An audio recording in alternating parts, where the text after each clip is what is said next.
नमस्कार दोस्तों, आज हम एक ऐसे इशू पर बात करने जा रहे हैं जो हमें सोचने पर मजबूर कर देता है कि हमारी सोसाइटी में सेफ्टी का लेवल कितना लो है। अन्ना यूनिवर्सिटी, जो चेन्नई के एक प्रेस्टिजियस इंस्टीट्यूशन के रूप में जाना जाता है, अब एक सीरियस क्राइम के वजह से हेडलाइंस में है।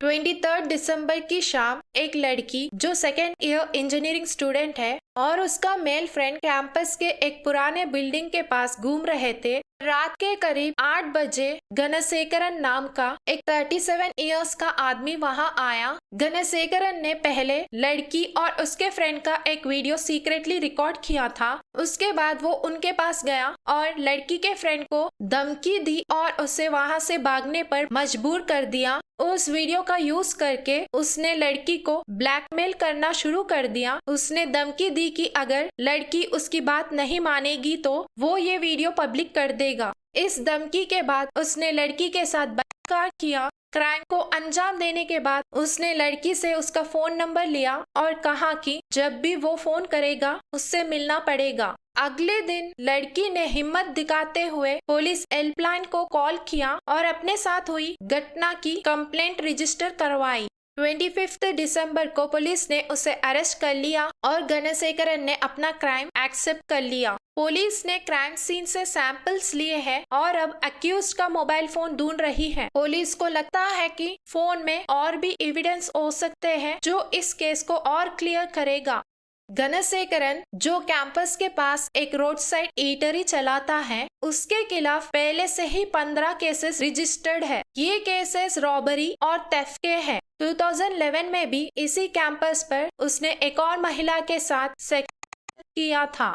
घटना के बाद स्टूडेंट्स का गुस्सा फूट पड़ा। अन्ना यूनिवर्सिटी के कैंपस के बाहर कई स्टूडेंट एसोसिएशंस ने प्रोटेस्ट किया। स्टूडेंट्स ने यूनिवर्सिटी एडमिनिस्ट्रेशन को क्रिटिसाइज किया और कहा कि बहुत पहले से सिक्योरिटी के इश्यूज उठाए गए थे लेकिन उन्हें इग्नोर किया गया। उन्होंने डिमांड की कि कैंपस में प्रॉपर लाइटिंग हो और सीसीटीवी कैमरास इंस्टॉल किए जाए। ऑपोजिशन पार्टीज ने रूलिंग पार्टी डीएमके गवर्नमेंट को क्रिटिसाइज किया है कि वो कैंपस में सेफ्टी इंश्योर करने में फेल हुई है। बीजेपी के लीडर के अन्नामलाई ने एक यूनिक प्रोटेस्ट किया। उन्होंने अपने आप को 6 टाइम्स विप करते हैं। अन्नामलाई ने कहा, ये सेल्फ फ्लैगेशन हमारे ट्रेडिशन का हिस्सा है और ये मेरा ऑफरिंग है लॉर्ड मुरुगा के लिए। उन्होंने डीएमके गवर्नमेंट को इस केस की जिम्मेदारी लेने को कहा और विक्टिम के लिए जस्टिस डिमांड की।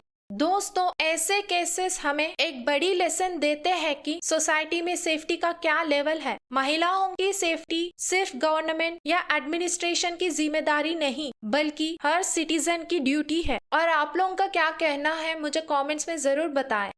दोस्तों, इस केस का रीसेंट अपडेट ये है कि पुलिस को गणशेखरन का मोबाइल फोन मिल गया और पुलिस को ये पता चला कि वो एक प्रेडेटर है और उसके फोन में यंग गर्ल्स और ट्रांसजेंडर्स के 50 से ज्यादा वीडियो क्लिप्स हैं।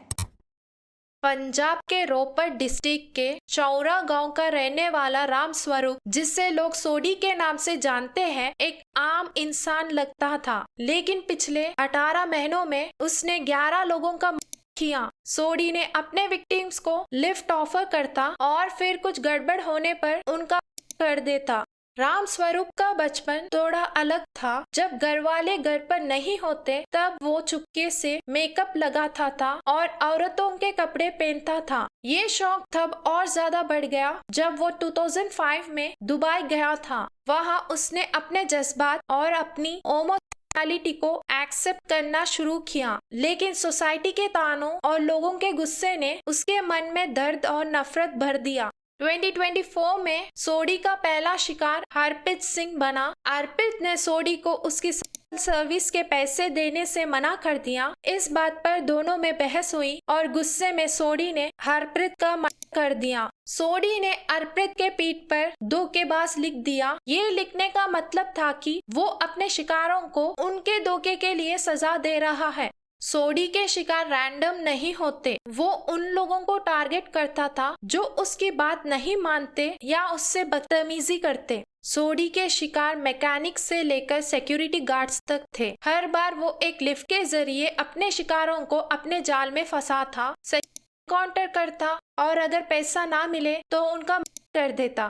सोडी के अंतिम शिकार महेंद्र सिंह था। महेंद्र सिंह ने उसकी का मजाक बनाया था। ये बात सोडी के लिए सहना मुश्किल था और गुस्से में उसने महेंद्र का मर्डर कर दिया। लेकिन उस क्राइम सीन पर सोडी अपना मफलर भूल गया था, जो उसकी पहचान का सबसे बड़ा सबूत बना। पुलिस ने मफलर के जरिए सोडी तक पहुंचने का प्लान बनाया। पुलिस को हर के बाद एक पैटर्न मिलता था। सोडी उन सब जगहों पर मर्डर करता था जो हाईवेज के पास होती थी, और जब हाईवे के पास उससे अरेस्ट किया गया तब वो एक औरत के बहस में अपने नए शिकार की तलाश में था। जब पुलिस ने सोडी से पूछा कि उसने ऐसा क्यों किया, तो उसका जवाब शॉकिंग था। उसने कहा कि लोगों के अपमान भरे शब्दों और उसके का मजाक उड़ाए जाने से उसका दर्द और गुस्सा इतना बढ़ गया कि उसने लोगों का करना शुरू कर दिया। दोस्तों, इस कहानी का एक बड़ा सबक यह है कि इंसानी जज्बात, दर्द और आइडेंटिटी के इश्यूज कितने गहरे और खतरनाक हो सकते हैं। आप लोग इस केस के बारे में क्या सोचते हैं, मुझे कमेंट्स में जरूर बताएं। राजस्थान के डिस्ट्रिक्ट में एक 15 साल की लड़की जो स्कूल से अपने घर जा रही थी, उससे एक गाड़ी में आए लोग किडनैप कर लिया। एक व्हाइट सुमो गाड़ी लड़की का इंतजार कर रही थी। 2 आदमी गाड़ी से उतरते हैं और लड़की को जबरदस्ती उठाकर गाड़ी में बिठा लेते हैं। उस वक्त कुछ लोग उन्हें रोकने की कोशिश करते हैं, लेकिन किडनैपर्स हवा में गोलियां चला देते हैं। गोलियों की आवाज सुन के लोग डर के मारे पीछे हट जाते हैं। ये पूरा सीन एक बिजी स्ट्रीट पर हुआ, लेकिन किसी की हिम्मत नहीं हुई उन लोगों का पीछा करने की।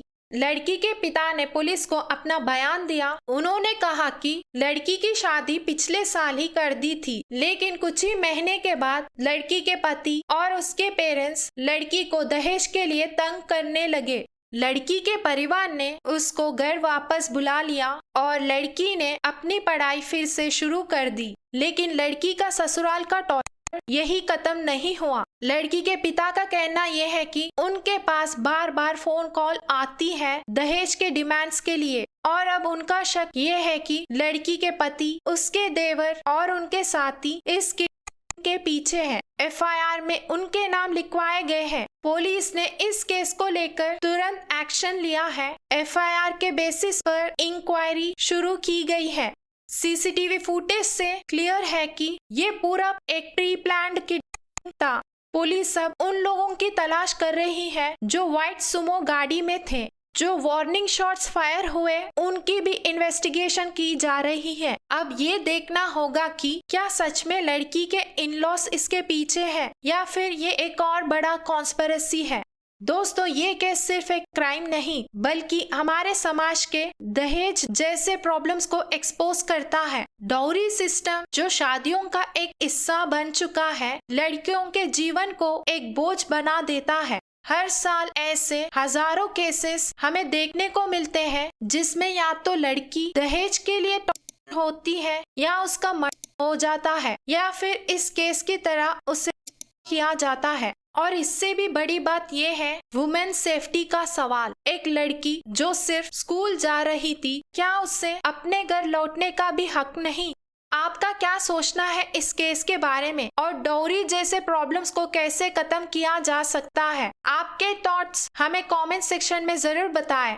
तो दोस्तों, ये थे आज के टॉपिक्स। मिलते हैं अगले वीडियो में, तब तक के लिए अपना ध्यान रखें। धन्यवाद।